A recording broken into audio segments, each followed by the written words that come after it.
falando de eu botar o microfone como se fosse uma coleira, fica um pouquinho mais confortável. No meu lado, o caminho agradece. Então, antes de qualquer coisa, vou agradecer a todos, muito obrigado, agradecer a Virgínia, a organização da IES pelo convite. Estou muito honrado de estar aqui, poder contribuir um pouquinho mais, espero que sim, possa contribuir um pouquinho mais com o desenvolvimento de cada um através do conhecimento astrológico e que eu puder passar. Previsões astrológicas e falar um pouquinho de arbítrio, iniciações planetárias. A astrologia é um saber complexo que não acaba mais. Vocês já estão assistindo algumas outras palestras, já devem ter visto quantas ramificações a astrologia pode ter, quantos olhares, quantos prismas a gente pode aplicar nesse conhecimento. Aqui eu trouxe apenas mais um, tá? Não é o único, não é o mais, não é uma imposição de um modelo, uma proposta de um modelo, mas que até onde eu conheço funciona muito bem, tá? E não é o único que eu uso mesmo, né? Esse modelo, tá, que vai falar um bocado sobre aquilo que todo mundo pensa que já está batido, né? Não, a gente, isso está fora de discussão. Muita gente diz que a ideia de livre-arbítrio está absolutamente fora de discussão. Eu não sei se eu consigo concordar muito bem com isso, porque se toma a ideia de arbítrio como se fosse assim, olha, eu posso fazer o que eu quiser, qualquer decisão eu consigo tomar e nada mais me influencia. Número um, em astrologia moderno, a gente não pensa mais, pelo menos a maioria dos astrólogos não pensa mais em termos de influências astrológicas. O planeta não está mandando raios cósmicos segurando a sua cabeça e te fazendo uma marionete. Até aí tudo bem. Ninguém pensa mais nisso. Em compensação, você tem uma série de condicionamentos que tornam o teu arbítrio uma coisa um pouquinho melhor que a gente pensa. Tá? E ele está lá, existe. Mas se você comparar o arbítrio com esse quadro branco aqui, eu diria que o arbítrio é uma coisinha do tamanho desse espacinho que está no meu dedo aqui. Tá? É suficiente para você fazer coisa que não acaba mais também. É bem pequenininho o seu arbítrio, mas é mais do que suficiente. Mas olha só o que eu estou chamando de condicionamento aqui. Aqui você tem, eu tenho que fazer um protocolo dele. Tá? Você tem sistema educacional que te condiciona de alguma forma. É ou não é? Alguém discorda disso? O sistema educacional está te dizendo mais ou menos em que direções pensar. A sociedade, ela te condiciona de várias maneiras diferentes. A sociedade, a massa, ela pode pensar numa direção, por mais que você faça frente a essa direção, há um poder coercitivo da massa sobre as suas ações individuais. Não há como negar isso. Isso aí, qualquer um que estude um pouco de sociologia vai ver que a sociedade tem um poder muito forte. Tanto é assim que quem nasce aqui no Rio de Janeiro não pensa tão exatamente como alguém que nasce em São Paulo. Já começa com o sotaque. Tá? É bastante diferente. Mudou de cidade aqui no próprio estado, você já tem uma diferença gritante de comportamento em função do modelo social mais frequente, mais adotado. A outra coisa é a família. Então, onde você veio, a carga genética que você traz. A carga genética tem uma força inacreditável. É outra coisa que a gente não pode negar. É um condicionamento fortíssimo. A carga genética vai dizer como é que é a cor dos seus cabelos, cor da sua pele, seus olhos, como é que você age, às vezes até como é que você reage diante de uma série de situações que se impõem. E olha, o que não falta é a realidade se impor. A realidade se impõe o tempo todo. Vocês devem estar se perguntando, caramba, onde está o arbítrio? Vou mostrar já. Condição física. Tá? Homem e mulher são a mesma coisa? Não. Se eu tenho um problema na perna, eu consigo correr como um atleta? Não. Isso também te condiciona. É claro. Tá? As condições físicas te condicionam. A condição física também bate para a questão genética.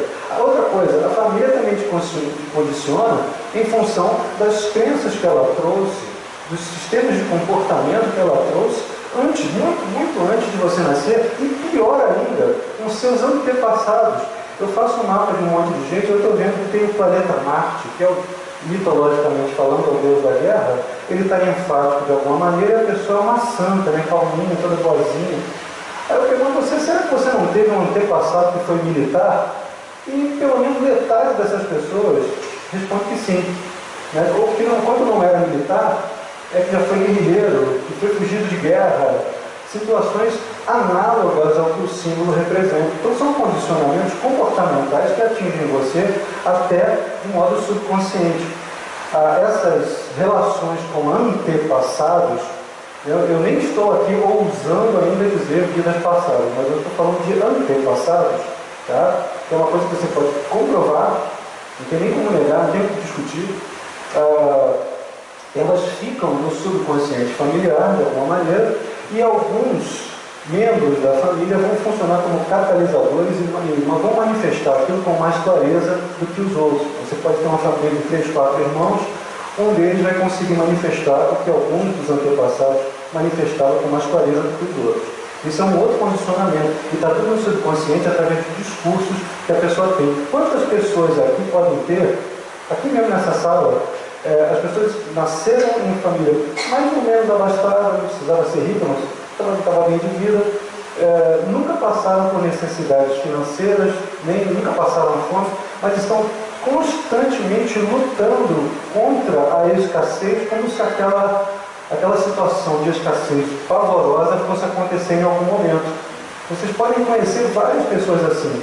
Uma pessoa que fica workaholic, desesperada, que está o tempo todo preocupada com dinheiro, e sendo, inclusive, até espiritualizada a dessa, mas ela está preocupada com as posses materiais e com a organização delas.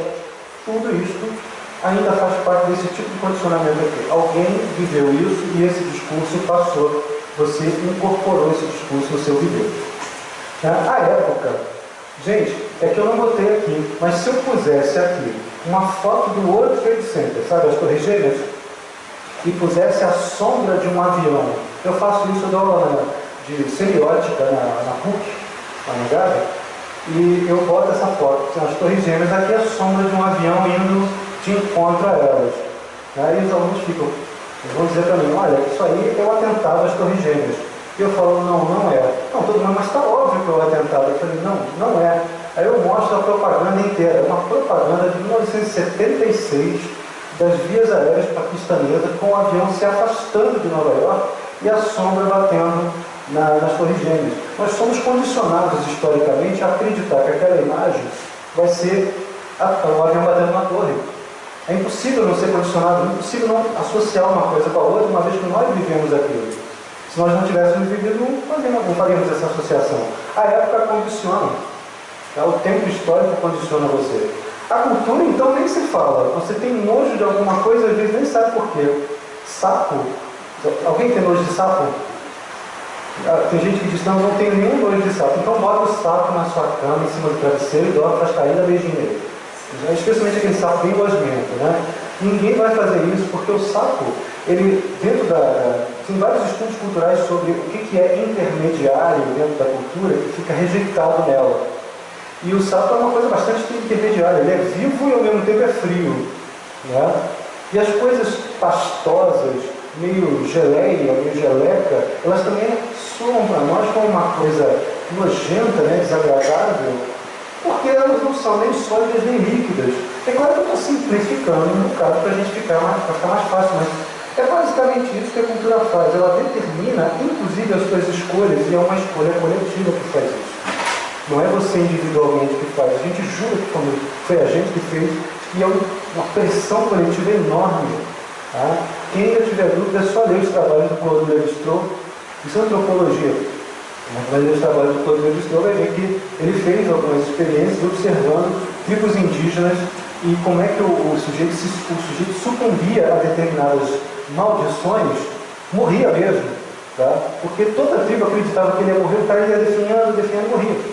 Condicionamento cultural é uma coisa poderosíssima, vai gerar preconceitos, vai gerar formas de abordagem. Você vai ver propagandas, eu trabalho muito em São Paulo, né?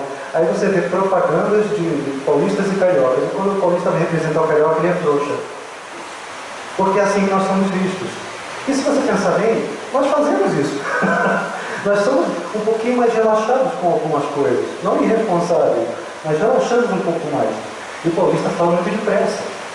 Né? É uma tendência cultural. Isso não é bom nem ruim, mas a cultura determina coisa que não acaba. Bom, se alguém achar que a economia não te condiciona a nada, aí eu não sei mais o que condiciona. O que está acontecendo aqui no Brasil, na atual conjuntura, não é um condicionamento das escolhas de todo mundo. Né? Se você vive de comércio, se você vive de produção, de serviços, você vai ver que esse negócio se condiciona, sim senhor. É outro fator. Conhecimentos adquiridos, né? Você fala inglês ou não fala inglês, vai determinar se você entra numa empresa ou se você consegue fazer uma palestra como essa num outro país. Tá?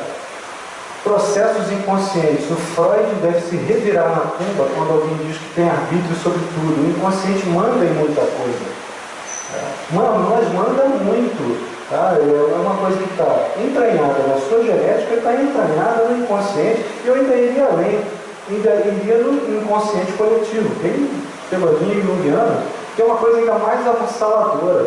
Você não tem poder algum sobre aquele negócio, você não tem controle. É uma ilusão a gente achar que tem controle sobre todas as coisas. Quem pratica yoga, quem já mexeu com o budismo de alguma maneira, vai reconhecer muito essas palavras aqui. Você não tem controle. Controle é uma ilusão bem grande.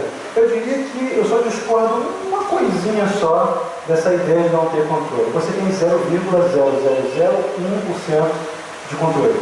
Isso você tem, que é o tal do arbítrio. Aí você fala, mas isso é a mesma coisa que nada? Vamos ver se é a mesma coisa que nada. Obedecer. Eu chamo isso de efeito Matrix. Para que serve a astrologia, entre outras coisas? Né? A astrologia é um saber, muitos não a consideram ciência. Eu também não estou a fim de discutir se é ciência ou não, mas muitos não a consideram ciência. Mas que é um conhecimento, é um saber aplicável e empiricamente comprovável, você pode dizer que sim. Tá? Bem comprovável. Tanto que é só você dar tempo ao tempo e você vai verificar que o que o astrólogo está te dizendo você pode encontrar na sua vida. Às vezes ele está interpretando mal para alguém, a pessoa fala, não, eu não tenho isso. Não, você não passou por uma perda financeira aqui nessa época, aqui não, o que está gostando? Não, eu só perdi um cartão que valia 100 mil reais só. Mas tem muita gente que faz esse tipo de coisa e só se lembra depois. A coisa está acontecendo ali. Que ela não recebeu aquele impacto como uma coisa tão negativa nem tão intensa, mas a coisa está se processando ao redor. Vou até adiantar aqui um conceito que está mais adiante, que eu chamo de experiência de campo. Esse exemplo que eu dei aqui agora é uma experiência de campo. Não aconteceu com você não pegou dinheiro e jogou fora, mas ao seu redor, os recursos financeiros, os recursos logísticos dos quais você dependia estavam em baixa. Tá? Nessa experiência de campo você teve uma perda, sim, e é só olhar direito. Às vezes a função da leitura astrológica é justamente guiar o seu olhar para encontrar onde a coisa está e poder agir sobre ela. E aí é que entra o bendito do arbítrio no famoso efeito Matrix. Efeito Matrix, que eu estou dando esse nome estranho, né, em função do filme. Todo mundo já viu esse filme?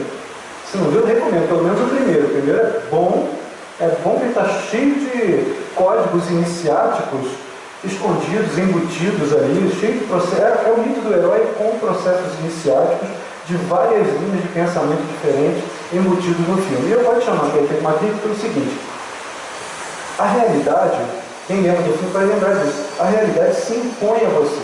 Tem uma inércia. Aliás, Sérgio, estou roubando esse termo de você. O Sérgio que primeiramente mencionou essa coisa, que a realidade tem uma inércia, o Sérgio é professor do nosso curso lá.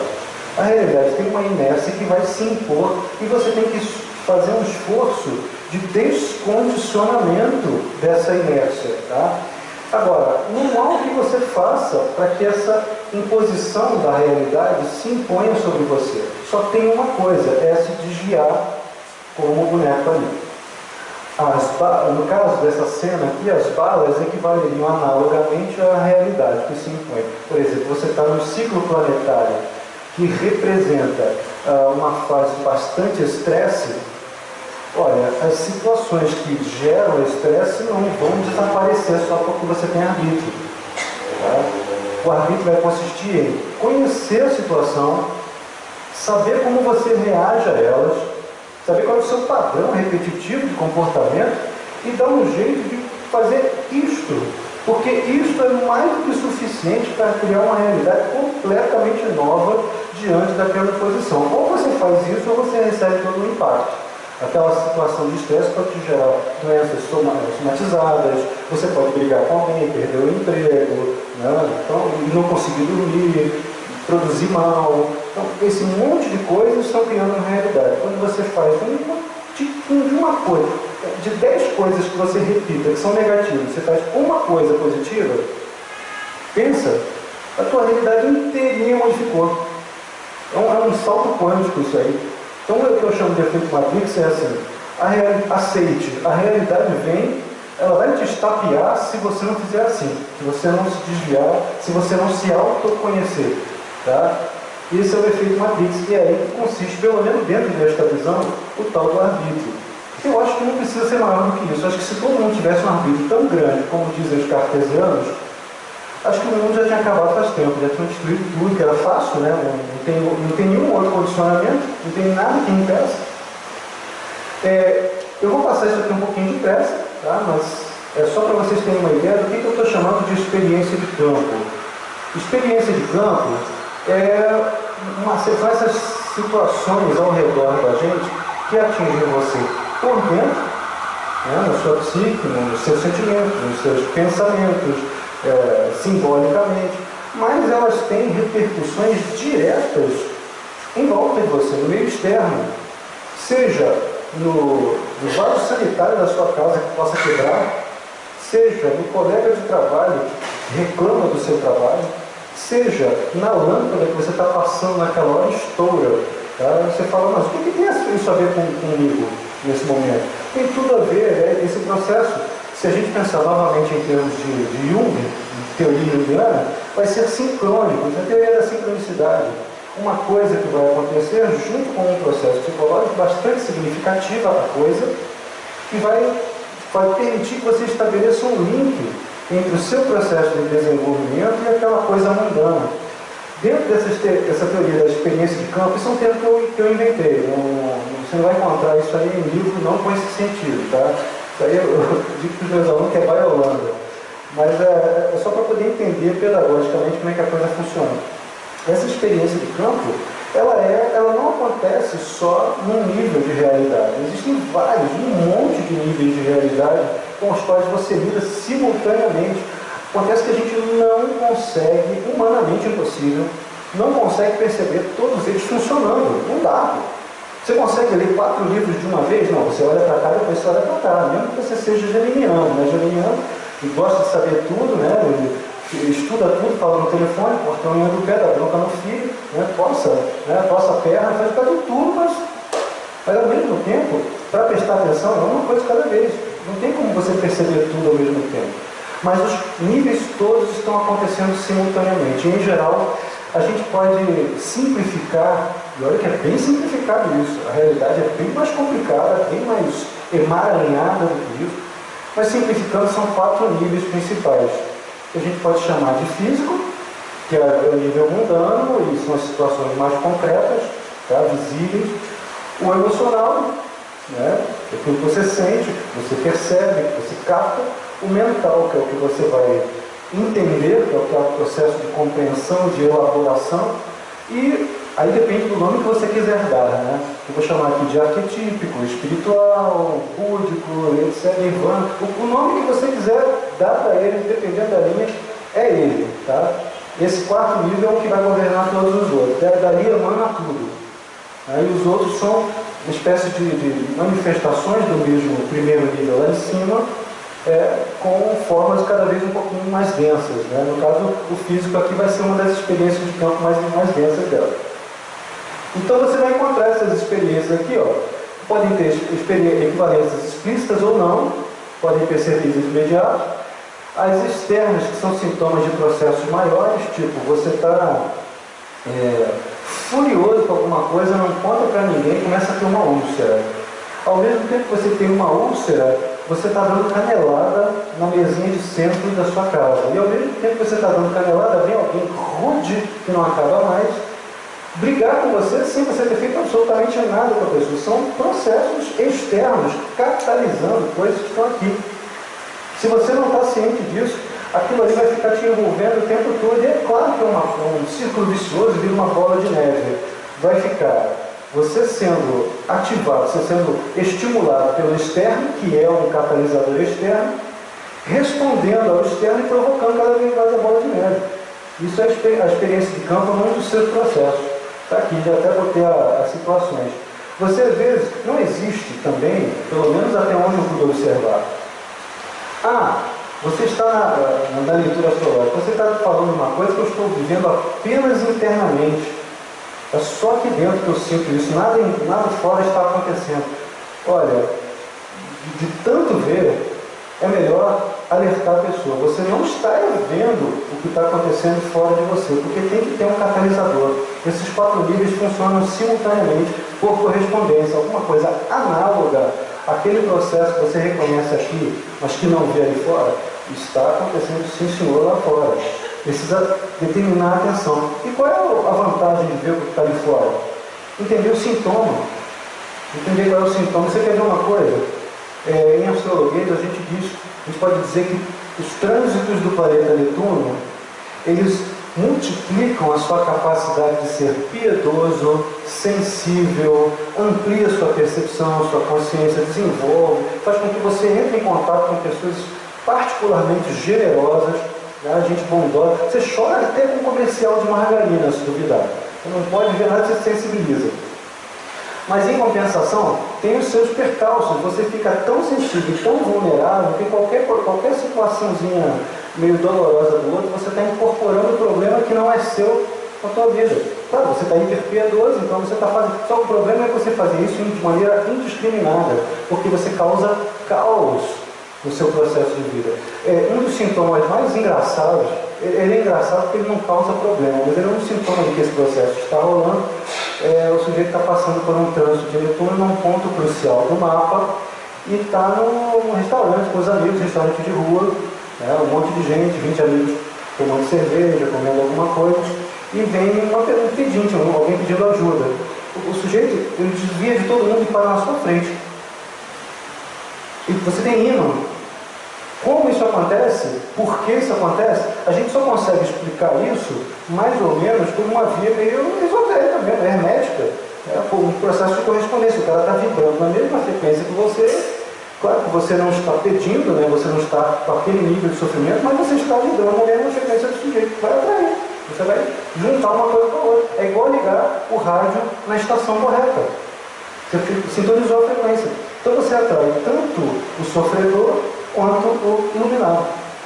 Ao mesmo tempo, não tem distinção, a realidade simplesmente não faz distinção. Quem vai fazer distinção é a nossa cultura. Vai dizer que uma coisa é boa, ruim, nobre, não é?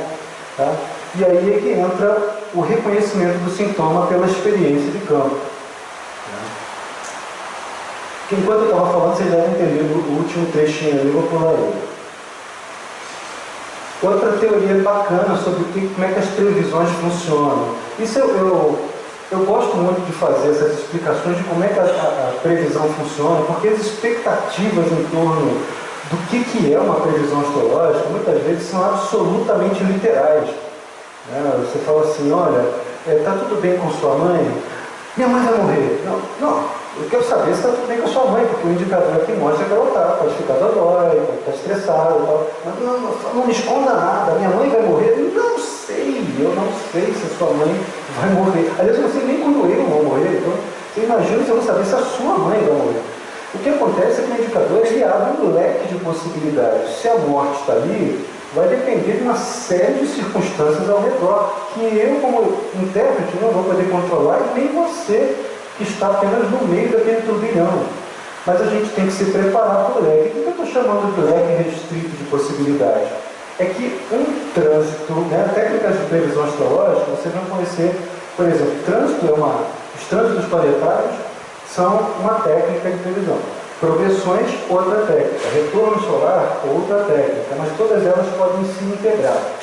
Se a gente usar apenas uma variável para dizer como é que a realidade vai se conformar ao seu redor e como é que você vai reagir a ela, a gente pode dizer assim, isso aqui, por exemplo, é o planeta Urano em trânsito, andando no céu, em conjunção com o seu signo ascendente.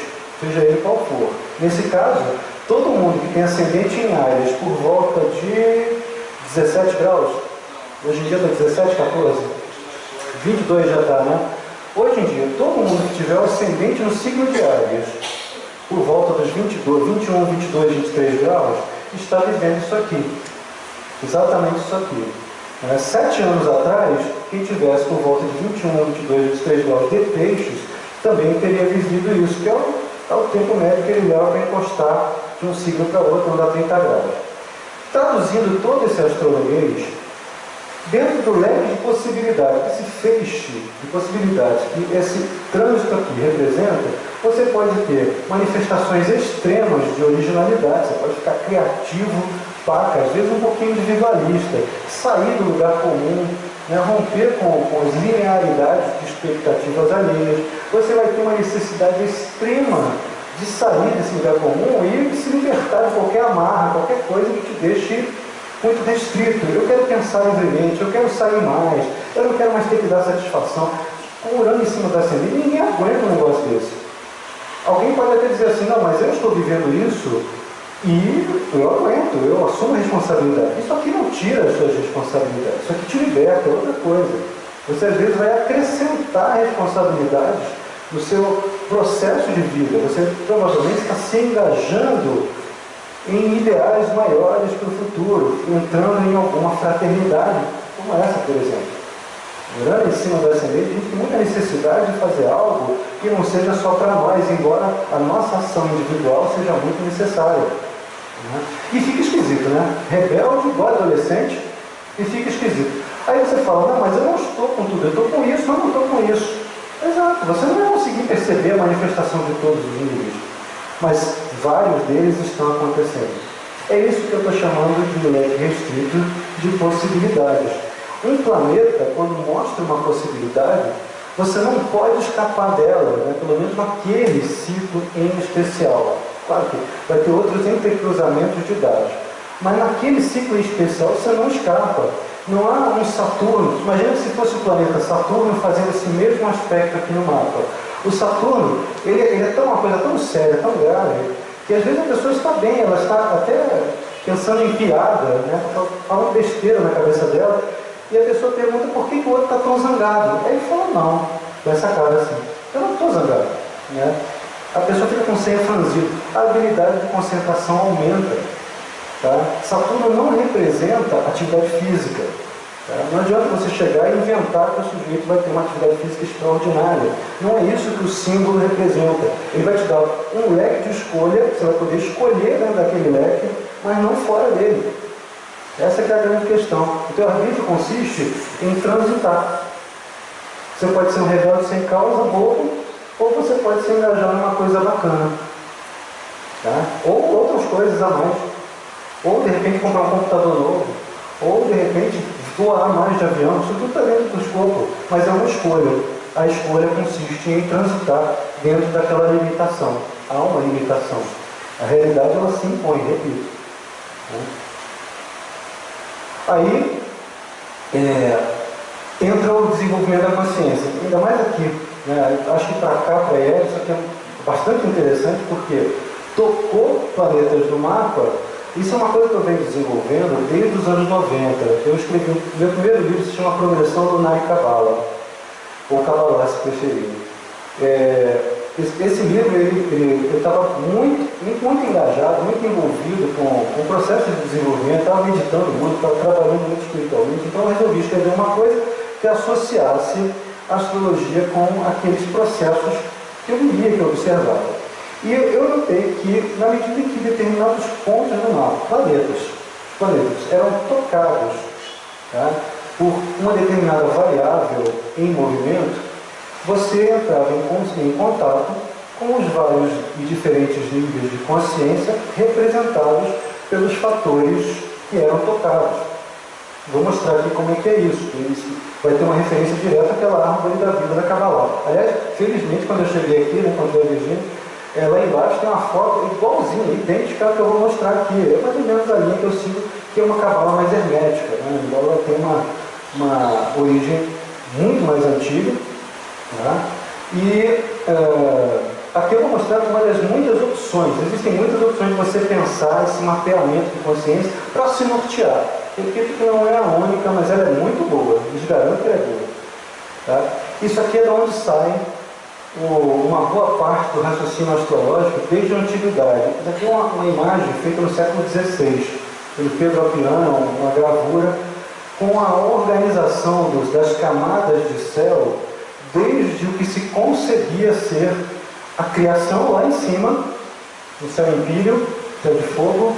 Você vai ter uma contração cada vez maior da realidade, até que ela vai chegar até os planetas. E os planetas são divididos aqui em relação à Terra, tá? De acordo com a temporalidade que eles desempenham em seus ciclos. Assim, o mais lento fica mais acima e o mais rápido mais abaixo. Então a ordem é essa aqui. A gente chama isso de ordem caldaica. É a ordem caldaica, mas ela é mais antiga do que os caldeus, né? Saturno, depois Júpiter. Saturno com 29 anos em torno do Sol, Júpiter com aproximadamente 12, Marte com cerca de 2 anos em torno do Sol, o Sol com 365 dias em torno da Terra, fica bem no meio, Vênus com um pouco menos, Mercúrio com cerca de 88 dias em torno do Sol, e se ele acompanhar o Sol, uns 200 e pouco também, e a Lua é a coisa mais rápida que tem entre os astros. Vai declinando de tempo e vai declinando de associação direta com o mundo divino. Quanto mais lento, mais arquetípico, quanto mais lento, mais próximo do não tempo, do que está acima do tempo, do que é divino, do que é arquetípico, simbólico, espiritual. Quanto mais lento é isso. Essa era a lógica, simplificadamente falando, essa era a lógica. E é dessa organização que sai. Conhece? Agora quem frequenta a IEF vai conhecer essa imagem aqui rapidinho, né? É dessa organização que sai a árvore da vida, e vocês vão ver que a ordem está mais ou menos assim. Aqui não está, mas mais adiante tem Saturno, Júpiter, Marte, Sol, Vênus, Mercúrio, Lua e a Terra. Quem já viu o Almanaque do Pensamento? Levanta o braço aí. Alguém já leu o Almanaque do Pensamento? Nunca leu essas coisas, revistinhas de astrologia na banca? Ou está todo mundo muito tímido, ou ninguém se interessava por o Almanaque do Pensamento. Ó. Todo mundo levantando o dedo assim. Né? Mas todo mundo já viu esse negócio. Tá? Vocês já devem ter visto as horas planetárias. As horas planetárias saem dessa mesma organização mítica do céu. Tá? Mítico não quer dizer inventado, quer dizer organizado narrativamente para fazer sentido diante do que você experimenta na sua vida. E aí, olha, a árvore da vida, que é uma ótima referência, né, eu chamo de universo mágico ou universo onírico, como você quiser chamar também serve, é um mapeamento para isso, tá? Para você ter uma ideia de como você se eleva em termos de consciência. Quando o planeta, quando uma das variáveis toca um dos planetas, em astrologia a gente vai chamar isso de aspectos. Quem não conhece aspecto, né? Quem já conhece vai ficar familiarizado, mas quem não conhece, os famosos aspectos astrológicos. Olha, quem conhece a astrologia, eu vou ver o sujeito falando assim: nossa, dessa vez eu estou com Saturno em quadratura com o meu Marte, nada na minha vida anda, né? Eu estou com a Lua em trígono com o meu Mercúrio, por isso que eu estou falando pelos cotovelos. Sim, esses aspectos despertam características que os planetas possuem e manifestam, ajudam, se a gente falar assim, em termos pessoais, ajudam a manifestar. E um deles é a chamada conjunção. A conjunção de um planeta com outro no céu, se a gente trocar em miúdos, é algo bem parecido com o planeta estar aqui e tem um outro mais ou menos no mesmo lugar, pertinho dele, está quase que no mesmo grau, tá? Às vezes está em cima. Então, quando esses planetas estão um em cima do outro, o significado dos dois se mescla dentro do mapa astrológico, ou quando é em trânsito, quando é uma dinâmica planetária, uma técnica de previsão, algum evento análogo àqueles fatores que estão sendo tocados vai se manifestar dentro da sua experiência de campo. Estou indo rápido? Está tudo bem? Então, olha só. Imagine que é a Lua. Quem já está familiarizado com o cavalo aqui? Então, você não vale, você é um absurdo. O cara sabe tudo, sabe mais que eu. Né? Tá? Poucas pessoas estão familiarizadas com a Cabala, mas é importante lembrar que aquela mesma organização planetária, né, que mostrei ali o céu em camadas, estando distribuídas aqui, faz com que essas esferas, ou sefirot, a sefirot plural, né, sefirá singular, elas representem também planetas do sistema solar. Então, olha, basicamente, tudo quanto é linha de pensamento cabalístico vai adotar, se não todas, digamos que 80% delas vai adotar essa organização mesmo. De Saturno até a Lua nessa ordem, tá? Tem linhas que vão subverter, eu não sei por que fazer isso, porque isso aqui é muito lógica, ela é muito coerente. Mas quando você toca um fator desses, automaticamente, se isso aqui, se o universo, vocês têm uma conexão direta, a realidade física não está separada da realidade espiritual, não está separada da realidade psíquica de forma alguma. Tá? Uma coisa está interligada à outra, dadas as experiências de campo. Mas se tocou, por exemplo, o planeta Mercúrio, né? Vamos supor que, falando em astrologia, uma lua progredida entre em conjunção com o planeta Mercúrio. É fatal que você se interesse mais por novos conhecimentos. É fatal que você entre em contato com pessoas que falem muito, estimulem muito a sua fala, a sua necessidade de se comunicar. É também fatal que você varie os seus interesses. Você vai ver a pessoa carregando livro o tempo todo, lendo mais, falando mais, ficando mais esperta, mais inteligente. É basicamente o que o Mercúrio representa e é basicamente também o que a Sefirá. Rod, também, ela vai multiplicar a sua capacidade de pensar e se comunicar. Isso é também simplificando. A coisa ainda pode ser muito mais profunda do que isso. Mas nesse momento em que você tem essas experiências mais mundanas, imediatamente você também está se conectando com este nível aqui da árvore. Mas existem muitos níveis. Você está se comunicando com esse nível se você entra em contato com esse, que é o Júpiter, ou recebe. Você está entrando em contato com esse nível de alguma maneira. Então, manifestar as coisas mundanamente, você pode, do mesmo jeito que você pode manifestar algo que tenha a mesma cara que o simbolismo espiritual que aquela Sefirá possui. No caso aqui, recebe piedade, bondade, graça divina, encontro com os mestres. Por exemplo, aqui uma força de ação, de justiça muito poderosa. Né? E você vai ter sempre esse contato. Agora, é claro que se você está desenvolvendo a tua consciência para atingir níveis cada vez mais elevados, você há de perceber que nem todas as vezes você vai conseguir ser tão bonito quanto descreve o manual, qualquer cartilha de espiritualidade. Nem sempre você vai ser perfeito, não vai conseguir fazer isso. Mas o simples fato de você experimentar um nível um pouquinho mais baixo já é uma forma de você ascender. E olha, eu falo que são vários níveis diferentes. Olha aqui, olha. A própria árvore da vida é dividida em 4 mundos que se interconectam, se entrecruzam. Às vezes você está nesse nível aqui, você está desenvolvendo este nível, mas esse nível está aqui e não aqui. Para você chegar num Mercúrio, numa forma de se comunicar, de articular, de escrever, num nível desse, você é quase Buda. Aliás, talvez até seja o Buda, porque para falar um negócio, para chegar naquele nível, você tem que estar num desenvolvimento inacreditável. A maioria de nós manifesta isso no máximo aqui e aqui. E olha lá. Tá? A gente manifesta isso emocionalmente. Esses 4 mundos, Atzilo, Beriá, Yetzirah e Asiá, representam, aqui é o mundo arquetípico, ou o mundo espiritual, ou o mundo das ideias do Platão, qualquer nome que se queira dar, o mundo da criação, o processo criador, quando as formas começam a surgir, as coisas se tornam inteligíveis.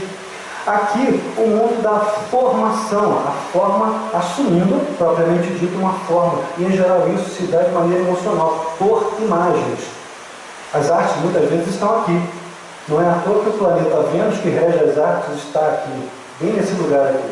Tá? E aqui o mundo físico. É isso que a gente está vendo aqui, concreto.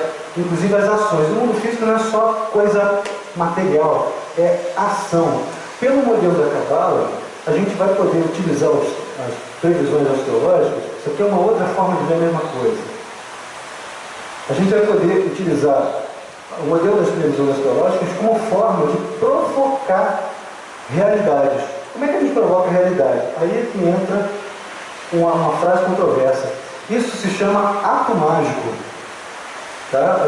Muita gente tem medo dessa palavra, magia, mágico, mas qualquer ato, qualquer atitude que você tome em determinado momento vai provocar um efeito dominó, vai provocar uma reação em cadeia.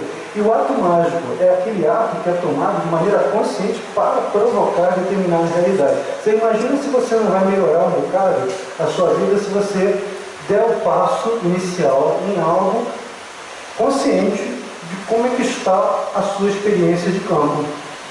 Né? Ela aí concorda comigo. Eu estava olhando para mim, concordou, fez assim. Mas enfim, imagine como é que você não vai fazer. E com isso você vai ter esses encontros com níveis de consciência. Deixa eu ver se está aqui, se eu já não passei. Tá. Você incorpora os arquétipos, tá? Esses contatos com os planetas fazem com que você incorpore os arquétipos. Às vezes aquela pessoa super calminha entrou em contato com o planeta Marte, você tem um trânsito de Plutão em conjunção com Marte. Pensa no cara da criatura. Nossa, mas a pessoa vive fazendo meditação, eu sei. Pensa no cara dela, começa a tratar ela mal para você ver.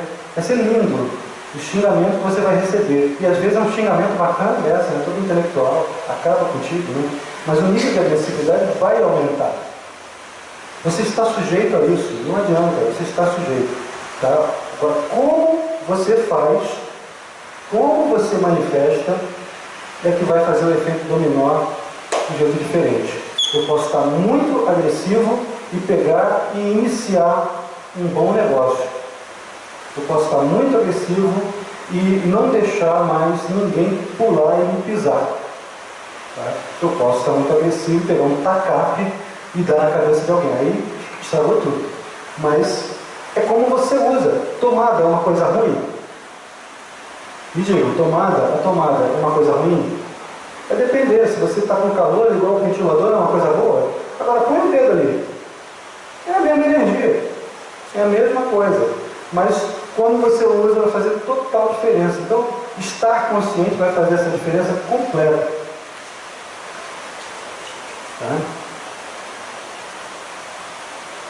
E aqui eu estou dando aqui umas dicas de como dar esse espaço para uma previsão que é favorável. Quem já foi ao astrólogo, ou pelo menos quem já viu isso em internet, em rádio, livro e tal, porque muitas vezes até fica em dúvida sobre a validade ou a consistência de uma previsão, né? Eu tive uma cliente, eu dou atendimento lá na Santa Pena, né? E aí tinha uma das dirigentes do espaço, ela pediu para fazer uma comigo, fez e passou uns meses assim, andando e olhando assim, meio de lado, né? Eu não estava entendendo por que deixei para lá. Aí passou 2, 3 meses, aí essa semana ela chega para mim, eu preciso falar com você. Aí eu fiquei assustado, porque ela me olhava meio assim, né? Eu preciso falar com você. Quando você fez meu mapa, você falou aquele monte de coisa, você gravou. Eu achei que você não estava dizendo lé com cré, não estava dizendo nada que batia com nada. Eu falei, nossa, que perda de tempo, de dinheiro que eu estou tendo aqui. E eu assim ouvindo, né, meu Deus, que paulada que eu vou levar. E aí ela vem e fala assim, não, aí eu ontem fui escutar a gravação que você me deu. Eu estou vivendo exatamente o que você... Olha, gente, não fica sempre exato não, tá? Não fica entusiasmado. Não é sempre exato, mas é bem próximo. É bem próximo do exato. Ela falou que estava vivendo exatamente o que eu tinha dito na gravação. Ele estava assim, dando pulinho de alegria, né? E é muito interessante porque estava cheio de coisas bacanas acontecendo com ela. Eu falei que ia dar certo. E ela, não pode. Há outros também que você diz que a coisa vai dar certo. E o cara fala, ó, isso que você falou não está acontecendo e eu estou vendo aqui a época. Aí você vai olhar, vem cá. Você não está vivendo isso assim, sabe? Seu filho não foi para a escola? Tá? Ah, mas o meu filho está longe de mim, mas ele não está estudando na melhor escola que você queria, no exterior? Sim. Tá? Você está duro? Está sem dinheiro? Não, estou recebendo meu salário. E aí você começa a cavocar junto com ela, e aquela coisa que você previu, está lá. O que ocorre é que muitas vezes as pessoas querem ver fogos de artifício. Né? A Dilma vai morrer? Não sei lá se a Dilma vai morrer. Não tenho a menor ideia. Vai ter impeachment? Pô, teve, né? Mas a gente chegou a prever que em maio tem vídeo. Nós temos um vídeo. Tá? Nós fizemos esse vídeo, foi em outubro, não foi? Fizemos um vídeo em outubro, fazendo previsões para o Brasil. Tá? A gente não tinha nem os dados de nascimento da Dilma Rousseff, mas falando assim, olha, entre os meses de fevereiro e de maio, a crise quadruplica. Tá? Em fevereiro começaram o processo, em maio, 180 dias afastado. Eu sabia que era impeachment? Não. Mas eu sabia que aquela crise ela não ia contornar. Tá? A coisa ia ficar muito pior. Então, muitas vezes a gente quer uma previsão cabal e sensacionalista, quando a maior parte das vezes as situações são absolutamente cotidianas. Você está com uma coisa maravilhosa para o seu meio do céu. Olha o que é o meio do céu no mapa. Ó. Todo mundo aqui conhece a astrologia? Gosta? Todo mundo gosta? Olha, o meio do céu no mapa é a casa 10, aqui, a entrada da casa 10. Ó. Essa região aqui. Quando tem alguma coisa bacana, como o planeta Júpiter, que é esse cara que está aqui tocando aqui nessa casa, em geral a gente é promovido no trabalho, a gente tem padrinho, tem pessoas que vão auxiliar você de alguma forma. Mas aí o cara chega e fala assim, não aconteceu nada comigo. Aí você pergunta, cara, você fez alguma coisa? Não, eu fiquei esperando o cara me dar a promoção. Eu falei, então tu não vai fazer nada, meu filho.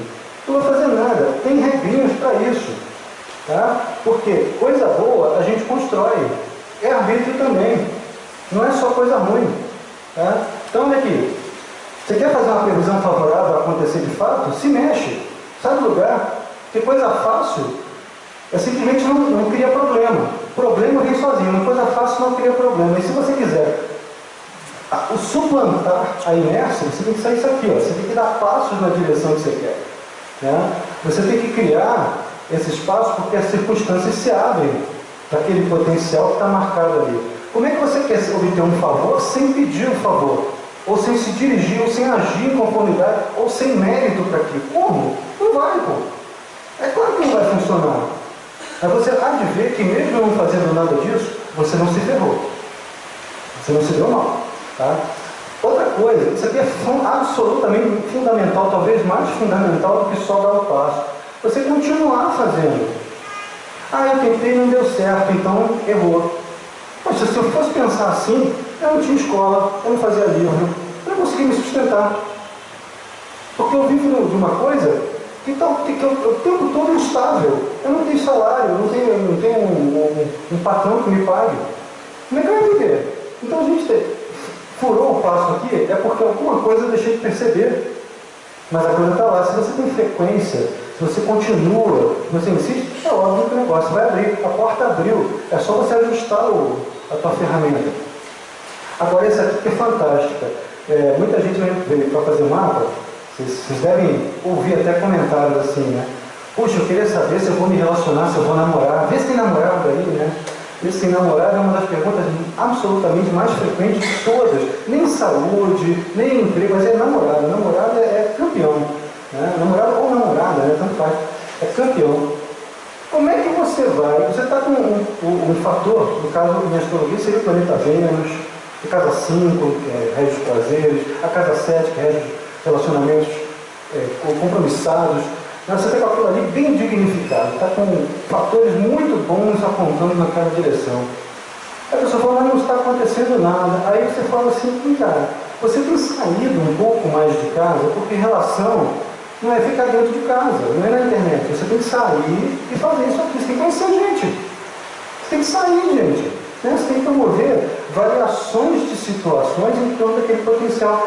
Sim, eu tenho saído, eu danço tango, eu vou no cinema. No cinema você muitas vezes vai sozinho. E no cinema você não vai ficar batendo papo com a pessoa, você tem que conhecer a pessoa. Imagina, você está no cinema, está vendo lá um filme bacana pra caramba, você está batendo papo, o outro vai te dar uma paulada na cabeça. Você ir para um bar junto com as pessoas, você apenas deu um passo na direção de conhecer, você tem que ampliar o teu escopo. E olha, tem uma coisa, eu dei uma palestra em Portugal, que é sensacional, não a palestra deve ser boa, mas sensacional é a reação do pessoal, né? Eu falei assim, era sobre relacionamentos mesmo. Como é que você faz para promover relacionamentos? O símbolo astrológico, tá? E até cabalístico também, que rege isso, é o planeta Vênus. Tá? Se você pegar a mitologia do planeta Vênus, Afrodite, né? A deusa do amor, da beleza, ela rege perfumes, ela rege coisas bem elaboradas visualmente, agrados, cordialidade.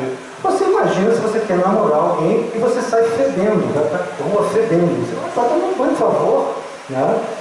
Você se arrume bonitinho, você não precisa ficar espalhafatoso, não precisa botar um smoking, não precisa botar o melhor vestido do mundo para um casamento.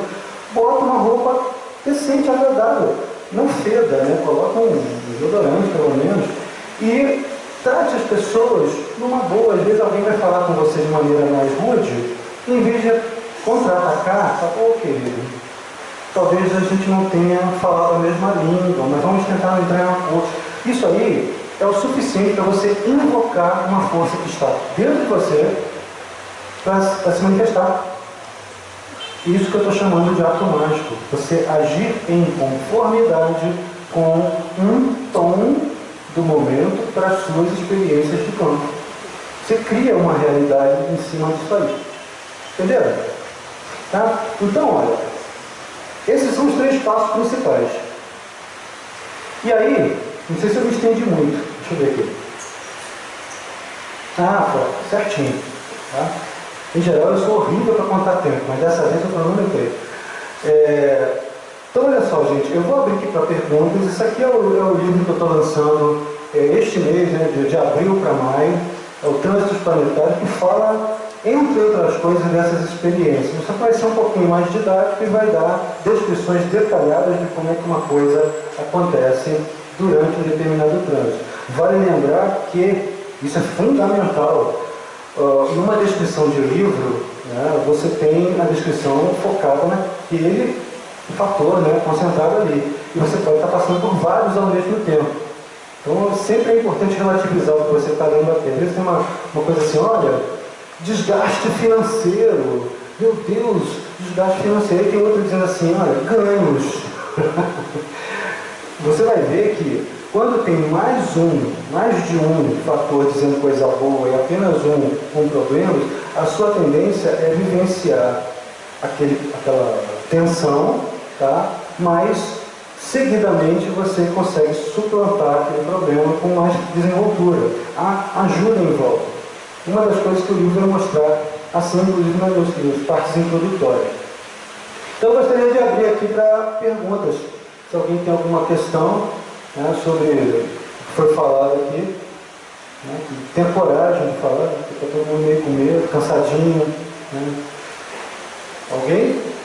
A lua cheia de maio, vamos usar? A lua cheia de maio, né? O que tem ela? Alguma energia, Algo especial nela, é isso que você quer dizer? Tá. Esta lua cheia aqui em especial não é aquela tradicional. Até eu conversei com a Virgínia ainda há pouco. Não é aquela tradicional do Festival de Vezar, que é a lua cheia de touro. Né? Então, a lua cheia, ser a lua cheia de touro, o sol que está em touro e a lua vai ter um escorpião cheio. O que está acontecendo é que hoje nós estamos com o sol em Gêmeos, primeiro grau de Gêmeos, e a lua está fazendo oposição em Sagitário. Tá? E assim, o Festival de Vesak, a lua cheia de touro, a lua cheia do Festival de Vesak vai ter importância, sim, pela egrégora que é formada em torno do assunto. A egrégora é uma coisa muito poderosa, um negócio inacreditável, né? Provoca a realidade também. É outro ato mágico, eu vou chamar isso de ato mágico também. Egrégoras promovem realidade. Tá? Elas auxiliam você a dar esses passos. Até o medroso consegue dar passo quando está suportado por uma egrégora. E agora, o que acontece astronômica e astrologicamente é apenas uma lua cheia. Mas a egrégora em torno do ritual, o processo gigantesco, é mundial isso, né? Ele é que faz a diferença. Mas poderia ser com outras luas cheias. Só não dá para ser qualquer lua cheia, porque essa tem um significado todo especial, que é a iluminação do Buda. Então, essa é a diferença. Tá? Mais alguém? O livro? O livro está em promoção, está em R$70. Mais alguma questão?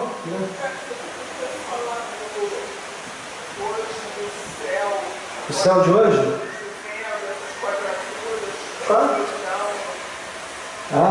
São horríveis. Ela está perguntando se eu podia falar do céu atual né, das chamadas quadraturas. Estou dizendo que são horríveis, são terríveis mesmo, né? Esse aqui é o céu do comecinho da palestra, às 17 horas. Deixa eu abrir o de agora, para a sua questão, calcular exatamente agora.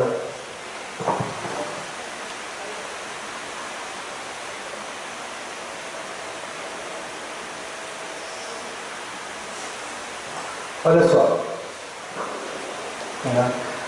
É curioso que o céu do momento e o céu calculado, né, o mapa calculado para o momento de uma pergunta, a gente chama de astrologia horária, né? Como é que uma coisa vai se desenvolver a partir da minha questão? Né? E a pergunta dela é preocupação, no fim das contas. Se você olhar bem, quem está aqui no ascendente, isso aqui é o signo ascendente, tá? Fica a leste, é o ponto localizado a leste do local de nascimento ou do local em que é feita a pergunta, de origem de alguma coisa. E o planeta Saturno, que está aqui em cima do ascendente em Sagitário, tá? É o representativo de preocupações econômicas, de escassez. Cheguei a mencionar isso aqui. E a grande preocupação de todo mundo, né? A questão ela gira muito em torno de política até. E olha, 4 planetas retrógrados. Olha esse mapa aqui não tem nada bonito, tá? Essas linhas, esse quadradão vermelho aqui, que a gente chama de grande quadratura, ele mostra uma tensão coletiva enorme, tá? Tem uma decepção, processos depressivos. Mas olha, tinha 5 planetas retrógrados, tá?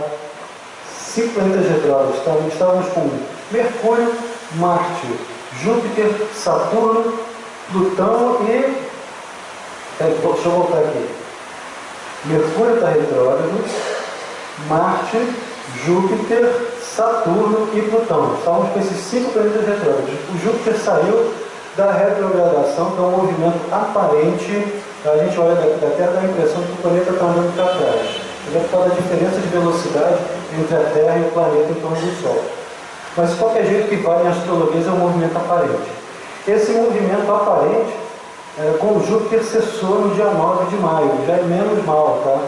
Mas isso significa que assim, não precisa nem ser muito astrólogo para dizer qual é o efeito disso. A gente está vendo a coisa acontecer. O simples fato de Plutão e Urano estarem nessa condição aqui. Eles estavam aqui, ó, tinha uma linha vermelha, aqui, uma quadratura entre Plutão e Urano acontecendo no céu. A gente estava vendo uma série de situações bastante caóticas, né, com as passeadas que estavam ocorrendo, as pancadarias para tudo quanto é lado. Saturno retrógrado em Sagitário. Quem aqui trabalha no Estado, dando aula em universidade? Alguém? Está bem a UERJ? Como está a UERJ? É só perguntar. Ensino universitário, ensino acadêmico como um todo, só tem 2 faculdades que estão relativamente bem. Uma delas é a PUC, outra parece que é a Veiga de Almeida, se não me engano. Só tem 2 faculdades pagas que estão bem. Todas as outras, inclusive a UFRJ, que é federal, estão todas em crise com pagamentos de professores, crise com os alunos. E o que é mais interessante, agora se alastrou de São Paulo para o Rio, problemas com ocupação de colégio. Olha, Sagitário é um signo que rege o ensino superior. Tá? Outro fator que rege o ensino superior é o planeta Júpiter, entre outras coisas. Tá? Eles estão em quadratura, como a Virgínia mencionou. Isso aqui está difícil a beça.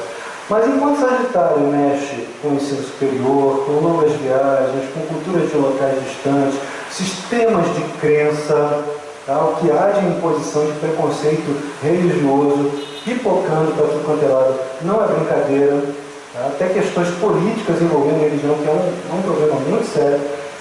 Ao mesmo tempo, Gêmeos, que é o signo oposto ao Sagitário, rege os ensinos fundamental e médio. Aqui, ó, quando o planeta está retrógrado aqui, imediatamente, o planeta é lento, imediatamente ele está ativando o signo oposto. E aí você vai ver essas manifestações, inclusive uma truculência, né? Alguém viu o jornal hoje? Tem umas ações mais truculentas com os estudantes nas escolas. Isso já está acontecendo em São Paulo já faz um tempo. Em grandes cidades isso já está acontecendo faz tempo. A gente está com uma dificuldade horrível. É só entrar no Facebook. A gente está com uma dificuldade horrível de estabelecer meios termos de concordância. Às vezes, você está dizendo uma coisa, eu concordo com ela em parte, mas na hora de responder, eu simplesmente meto o pé. Eu não quero mais conversar. Tá? Ou você diz uma coisa, o sujeito invade o teu espaço para dizer que você está errado, em vez de perguntar para você por que você pensou daquela forma. Essa seria a atitude mais legal a tomar. Que em vez de você fazer um inimigo, você está fazendo um amigo, porque se você perguntar para o outro, você está dizendo, olha, eu respeito o que você está dizendo, mas por que você diz? Porque eu não estou vendo isso acontecer aqui. É simples, né? Mas as pessoas não estão conseguindo. Esse é feito da quadratura, viu? Esse é feito da quadratura de Júpiter com Saturno. Aqui tem uma oposição com Netuno. Todo mundo é vítima, todo mundo é coitadinho. Tadinho de mim. Né? Ninguém quer tomar responsabilidade pelos próprios atos. Ninguém. Tá? Você é 100%, ou eu não sei se é 100% responsável pelo que te acontece, mas pelo menos 99% deve ser. Tá? Mas ninguém quer tomar responsabilidade por nada. Todo mundo coloca como um efeito de fora um problema que está acontecendo com você aqui. Então, mais da metade da população votou em quem votou, deu problema. Não estou defendendo quem saiu, quem entrou, mas pensa. Vê se nós não temos responsabilidade nisso. Se não temos, temos uma parte, sim. E se não temos responsabilidade em quem entrou e em quem saiu, temos uma enorme, que é a briga completamente sem sentido por afirmar que quem está certo sou eu. Essa coisa de querer dizer quem está certo sou eu e acabou, você está errado, ouça a minha verdade a todo custo, é a sombra, é o lado negativo disto, com isto e isto. São os signos chamados mutáveis. Na ordem astrológica, Gêmeos, Virgem, Sagitário e Peixes. São os signos do saber, do conhecimento, da transmissão e da aquisição de conhecimento, inclusive aqueles conhecimentos que são considerados metafísicos. Todo mundo tem razão e ninguém tem. É um problema seríssimo. A quadratura ela gera conflito e até guerra por causa desse negócio. Se vocês ainda querem ver uma experiência de campo coletiva, um desses efeitos coletivos da experiência de campo, uma das coisas que mais chocou todo mundo ano passado, isso aqui já estava acontecendo, tá? Os refugiados, os afogamentos, os refugiados no mar. Olha, em astrologuês, entre outros assuntos, o Netuno, esse ventezinho aqui é o Netuno, rege também o mar, fisicamente falando, tá? E rege vítimas. Vai desde a pessoa que é viciada em drogas, que é vítima social, que é o rejeitado social, que é o sujeito que está na situação mais marginalizada da sociedade, tá? Até a vítima refugiada. Tá? E isso aqui é feito a quadratura. Enquanto esse negócio perdurar, nós estamos sujeitos a tudo isso e podemos ficar cegos diante das besteiras que a gente está pensando. Né? Nós também temos sombra, né? O pior de tudo é reconhecer a sombra, olhar para o próprio espelho. É muito fácil apontar o dedo para o sujeito. Você é isso, você é aquilo. E o cara esquece que tem mais outros três aqui, mais esse virado para você. Você está apontando para o sujeito, você está dizendo tudo que você tem. Vocês já repararam isso? Você está xingando o cara ali de alguma coisa, e o sujeito, se você perguntar para o sujeito o que ele acha de você, ele vai dizer exatamente o que você falou para ele, ou algo parecido. É basicamente a sombra. Tá? As quadraturas estão atingidas assim. Elas, politicamente, podem ainda gerar alguma turbulência. Não podemos ter ilusão de que só porque trocou a presidência a gente vai ficar em paz e vai tudo se resolver amanhã. Tá? Ainda vamos nos ajustar, ainda tem um processo. A realidade tem inércia, né? Até você desfazer a inércia, você tem que ter persistência no seu ato. E de preferência persistência no ato de, não, olha só, o conflito não vai ajudar nada, eu quero ajudar isso aqui, se eu for entrar em conflito eu vou piorar isso, vou piorar isso aqui. Então, é o óbvio, né? Mas a gente às vezes não quer ver. Tá? Alguma outra questão, filho? Se não está, eu boto dentro, não tem problema.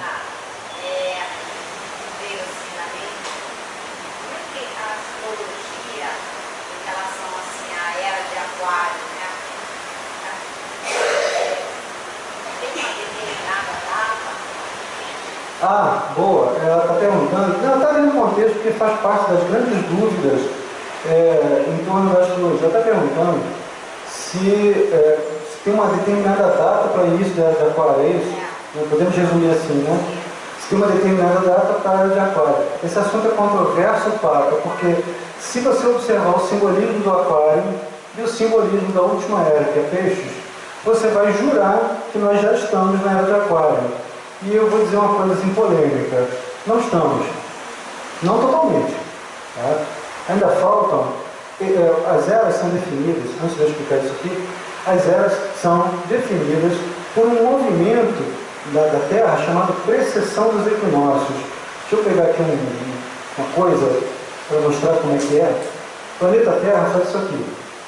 Aqui está o Sol, a Terra está dando um movimento de translação, né? Dando a volta em torno do Sol. Um movimento de rotação que a gente já conhece. A Terra está assim, o Sol está aqui, ela está girando assim, no próprio eixo. Só que existe um terceiro movimento chamado precessão. O movimento de precessão, ela está fazendo isso em 25.920 anos ou 26 mil. Os polos da Terra fazem esse movimento meio parecido com um peão. Isso faz uma diferença gritante, é o que vai gerar as chamadas as eras astrológicas. E para cada signo completar, né, para esse movimento completar o tamanho de 30 graus, que vai determinar a distância de um signo inteiro, 30 graus é um signo inteiro, leva 2.160 anos aproximadamente para ele fazer essa passagem de um signo ao outro. Se a gente observar estrelas, que são a referência para a gente estabelecer em que pé está esse movimento, ainda faltam cerca de 420 anos, 400 e poucos anos, para chegar na era de Aquário. Tá? Se você pegar a astrologia védica, que utiliza o chamado zodíaco sideral, eu vou botar um mapa védico para vocês verem. Ó. Isso aqui é um mapa tropical. Isso é um mapa chamado trópico. Tropical, usando o zodíaco tropical, que é arbitrário, que é o que nós usamos no Ocidente. Ele é arbitrário porque ele calcula o zodíaco pelas estações do ano, dividindo cada estação por igual em 30 graus. Tá? É arbitrário. Isso aí é uma coisa que vem até com os pitagóricos. É babilônio e pitagórico isso aí. Então é uma coisa mandada, é de propósito. Sabe-se que tem variação. Tá? Mas aí o zodíaco sidéreo, que não é este trópico que a gente usa no Ocidente, ele vai tentar considerar uma aproximação com o zodíaco das constelações. Constelação e signo são coisas completamente diferentes. E olha só como é que quando a gente põe o zodíaco sideral ou sidéreo, aqui vocês vão ver que diferença vai ter. Olha só.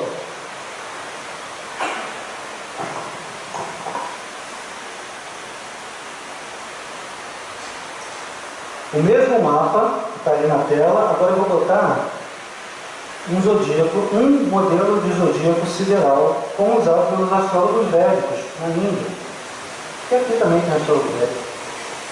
Esse aqui é o original que eu tinha mostrado e esse aqui é o védico. Assim, ó.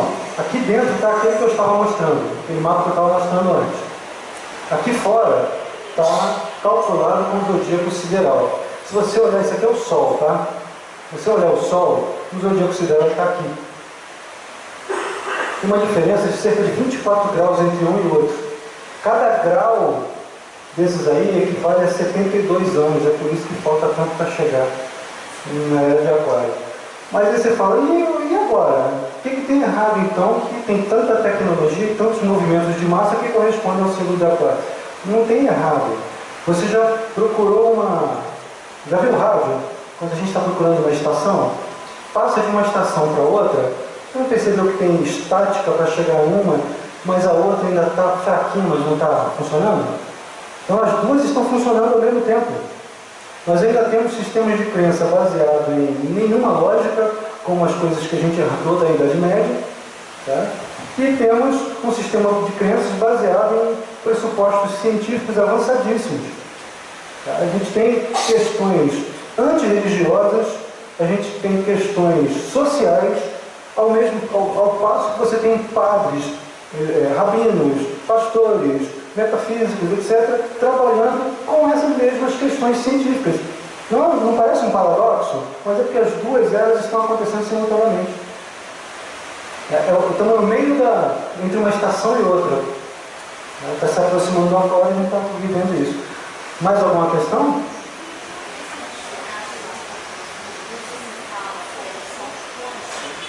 Onde se fala?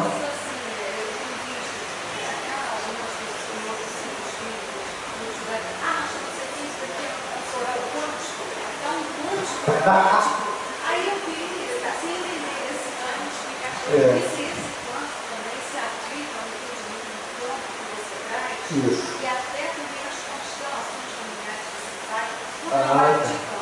Isso tudo tem a ver com o novo lugar. Olha, eu gosto de dizer que tudo tem a ver com tudo, né?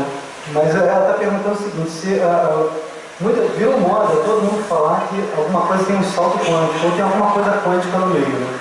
Olha, é legal você perguntar isso, porque a esmagadora maioria dessas alegações sobre a teoria quântica, ela não leva em consideração a teoria quântica. São apropriações do conceito meio a esmo, como se fosse tentar legitimar com uma linguagem científica, que é legitimada socialmente, uma coisa que não precisa disso para ser legitimada. Constelações familiares é uma crença minha. Eu acho que tem, sim, suplanta tempo e espaço. Eu vou dar uma palestra em novembro no Sindicato dos Astrólogos, que vai falar precisamente sobre previsões e criação de novas realidades, quanticamente falando, né? Quando você já ouviram falar uma experiência do gato de Schrödinger, que é o que vai explicar um bocado da teoria quântica? Acho que para resumir a teoria quântica é melhor dizer assim, quando o cara coloca o elétron num acelerador de partículas, ele está observando o elétron, ele acha que o elétron vai bater em determinado ponto, o elétron está batendo. Quando ele não está olhando, o elétron está batendo simultaneamente no outro lugar. Ele tem dois lugares ao mesmo tempo. O tempo e o espaço não fazem o menor sentido para o elétron, né? Pelo menos naquela experiência ali. E, olha, isso significa que quando você está exercendo, pelo menos alguns teorizam dessa maneira, inclusive o Fritjof Capra, no tal da física, quando você está exercendo sua vontade, sua atenção sobre determinada coisa, a realidade muda. O resultado da realidade muda, mas você tem universos paralelos acontecendo. Se faz isso, dá um resultado, se faz aquilo, dá outro. Então, em astrologia, a gente pode até pensar nisso, mas tem que ter cuidado com o uso do conceito. O tal do gato de Schrödinger é que se o cara põe um potinho, eu acho que é isso, né? O cara põe um potinho de veneno aqui, né? Comida e veneno, e põe o gato dentro de uma caixa. Tudo veneno, gato dentro de uma caixa, e deixa. Aí o cara pergunta, o gato está vivo? Ele comeu o veneno ou não? Ele está vivo ou está morto? A resposta, sabe qual é? Ele está vivo e ele está morto. As duas coisas são válidas, porque você não tem consciência da coisa. Quando você abre, é que você descobre. Quando você opta, quando você dá o passo na experiência de campo, é que a realidade acontece. Até então é uma latência. O mapa astrológico de nascimento, isso aqui, é uma latência. Está tudo latente. Você tem o futuro inteirinho aqui. Está tudo descrito aqui bonitinho em potencial, dentro de leques variantes de possibilidades. Tá? Como é que você vai realizar aquilo ali? Aí é o gato de Schrödinger. Você tem que abrir a caixa para ver se o gato mordeu o veneno ou não. Entendeu? É aí que entra o pressuposto quântico ali. Mas mesmo assim, tem que levar isso com um cuidado danado. Tá? Muita gente usa a teoria quântica como desculpa.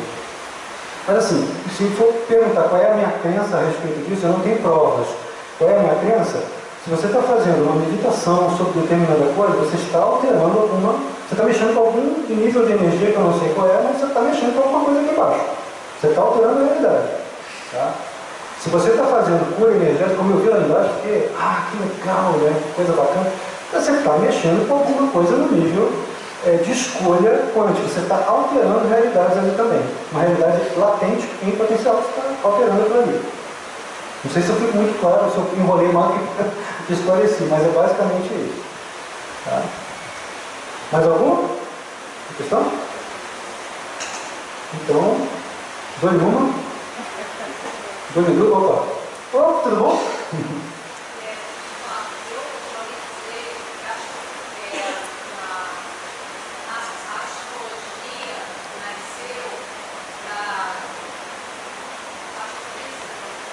Não, a astrologia não nasceu da astrofísica, pode ter certeza. A astrologia é uma coisa que tem, historicamente falando, cerca de 6 a 7 mil anos.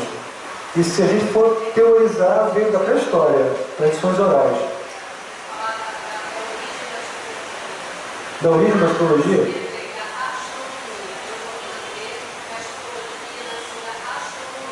Não, ao contrário. Ao contrário. Ela está perguntando se a astrologia nasceu da astronomia. Ao contrário. Se fazia cálculos astronômicos para poder montar esquemas de leitura simbólicas. O sacerdote sumeriano subia no alto dos zigurates e via Marte despontando e começou a desenvolver um sistema sexagesimal de cálculo, que é o que dá as horas de 60 minutos, por exemplo. Isso vem da Suméria. E começou a estabelecer esse sistema de cálculo para poder determinar quando é que o planeta ia fazer determinado movimento e em que lugar, e sobre o quê. Tá? Para poder dizer para o rei o que ele tinha que fazer. A astrologia sempre foi usada como uma forma de gerenciar o porvir. Ela nunca, só na Idade Média, tirando a Idade Média, ela nunca foi determinista. Só os 1000 anos de Idade Média, né? Mas a Idade Média é uma coisa à parte, que tem um conteúdo religioso implícito na sociedade terrivelmente forte. Mas tirou isso, ela sempre era para gerenciar o porvir, porque podia ser aquela coisa ou podia ser outra de acordo com a atitude que você tomava. Tá? E aí você vai ver que, por exemplo, Johannes Kepler, que é um astrônomo respeitadíssimo, historicamente respeitado pra caramba, era astrólogo. Você acha que ele ganhava a vida como? Ele levantava o mapa, ele tinha todo aquele arsenal de cálculos para poder fazer mapas astrológicos, né, em geral para o nobre. Né? A rainha Elizabeth I da Inglaterra contratou um matemático, que era médico, que era navegador, chamado John Dee, que era um mago, né, e era astrólogo também. Em geral, naquela época, virado da Idade Média para a Idade Moderna, quando você era médico, quando você era astrônomo ou matemático, ou as três coisas, você necessariamente era astrólogo. Eram chamados de iatromatemáticos. Tá? E se levantava cartas astronômicas para poder fazer leituras simbólicas. E aí depois houve um cisma. Em 1666, o ministro Colbert, ministro da Economia francês, ele baniu a astrologia das universidades. Ficou tida como crendice até então, até porque o conhecimento era tão corriqueiro que se espalhou entre os populares e se usava a astrologia de qualquer maneira. Né? É como dizer assim, olha, você é do signo tal, então você é burro, né? Porque você é do signo tal, não tinha fundamento nenhum. Então o cara começou a tirar aquilo das universidades e isso se alastrou ao longo da Europa. Quem colonizou o resto do mundo? Então, de 1666 para cá, século XVII, a astrologia começou a perder seu status de ciência. Era ciência até então. Tá? Mas eu acredito que não precisa ser um saber considerado científico para que você possa demonstrar o efeito dela. Mas aí que começa a astronomia propriamente dita, século XVII. Astronomia propriamente dita, separada da astrologia, século XVII. Tá?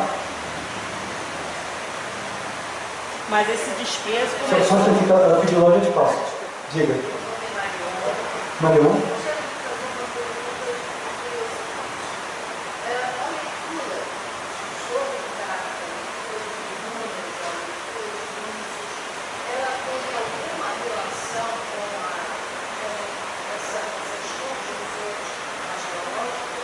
Ela perguntou se a leitura de jogo de cartas, de búzios, enfim, outros saberes divinatórios têm relação com trânsitos, conjunções planetárias.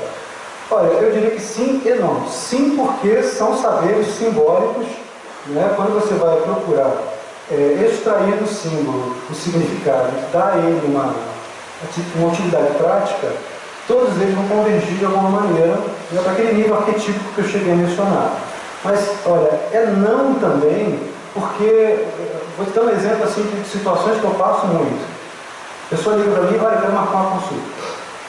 Ok, qual é seu nome? Ah, fulano de tal, dá o nome do tamanho do Dom Pedro I, né? Um nome gigantesco. E aí dá a data de nascimento, o horário de nascimento.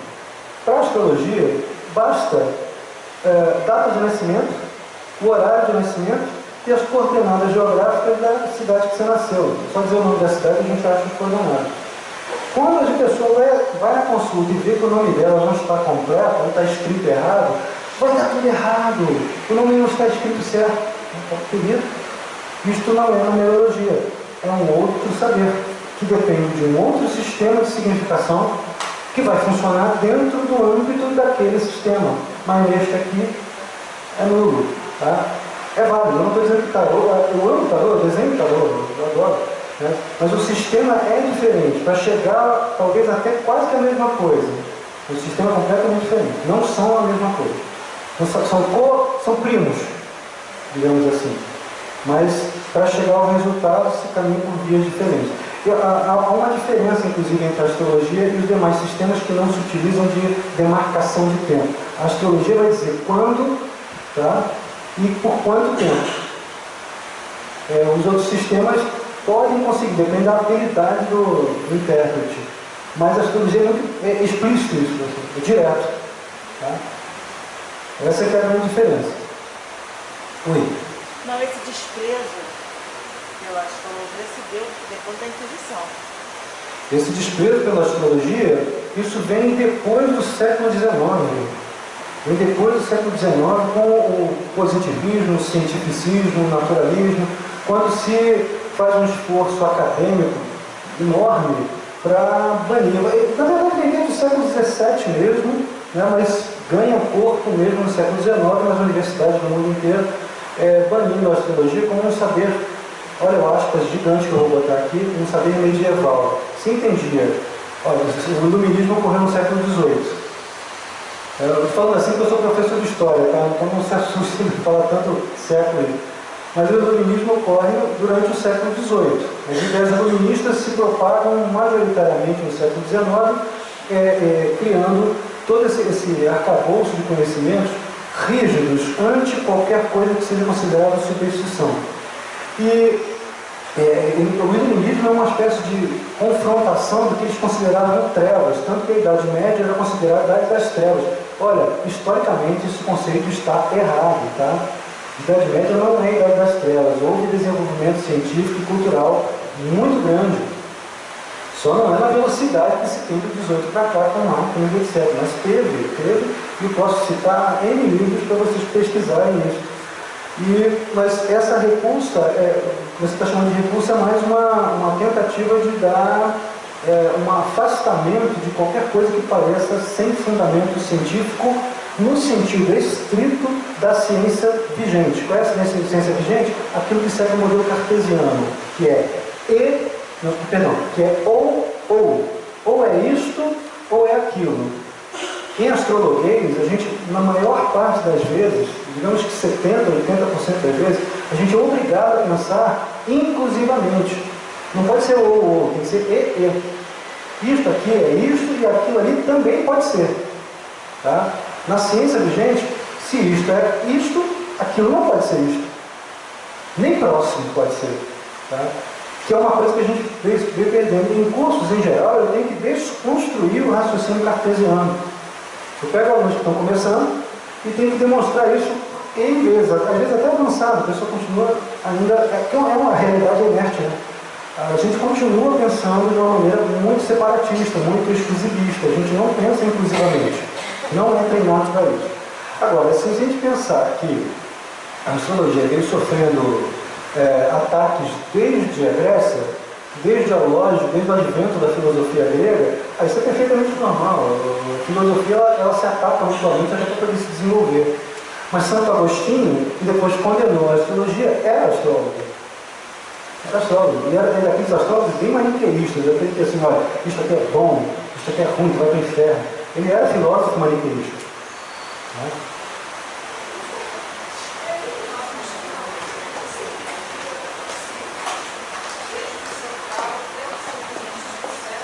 Aqui no mapa, o que significa esse aqui e esse? Ah, então, ela está perguntando assim, o que quer dizer cada uma dessas três coisas, né, dessas três camadas. Isso aqui é um diagrama para ficar fácil para o intérprete ler. Né? Então aqui dentro, que tem essas linhas vermelhas e azuis, você vai ver os aspectos, que são os ângulos que os planetas formam entre si, os fatores. Inclusive em astrologia a gente chama Sol e Lua de planeta. não é burrice, é só um hábito pela tradição. A gente sabe muito bem que Sol e Lua não são planetas, tá? Muitas às vezes nós estamos caindo de pau em cima da gente quando a gente usa esse termo. A gente está careca de saber. Mas isso aqui, esses ângulos fazem com que os fatores se toquem e de alguma maneira se comuniquem, se mesclem em significado. Aqui, essas divisões aqui, são as casas astrológicas, são as materializações do conceito que está aqui, signos, que são signos, que são a equivalência simbólica, não é idêntica, não é real ao que está em termos de constelação. Já vimos que constelação e signo não são a mesma coisa. Tá? Mas aqui, ó, quando a casa é a forma material daquilo que o signo representa. Por exemplo, essa sala aqui, essa sala é grande, ela tem mais cara de casa nova. Né? Mas uma sala de aula comum, tá? É uma forma material de exposição do pensamento. Então ela estaria na terceira casa. Né? Casa material. A casa dos filhos, fisicamente falando, é a quinta casa. Tá? Então tem uma relação material, uma relação materializadora com alguma coisa.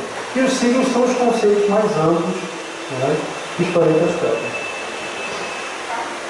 Acho que cessou o tempo aqui, não sei se dá tempo de responder mais uma. Eu queria ter gostado pela hora. Tem o tempo que está restrito ali por causa da...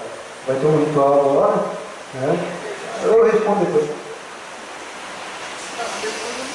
Eu respondo para ela depois, você quer? Tá? Então, ó, gente, eu agradeço muito. Espero que tenha ajudado a esclarecer algumas dúvidas e acrescentado algumas informações. Tá? Qualquer coisa, é só entrar em contato conosco e quiser fazer curso, tá, o curso online, quiser fazer curso ao vivo, tá, aquele que eu já mencionei, entre em contato conosco, eu vou deixar uns cartões aqui, é só procurar, tá bom? Obrigado.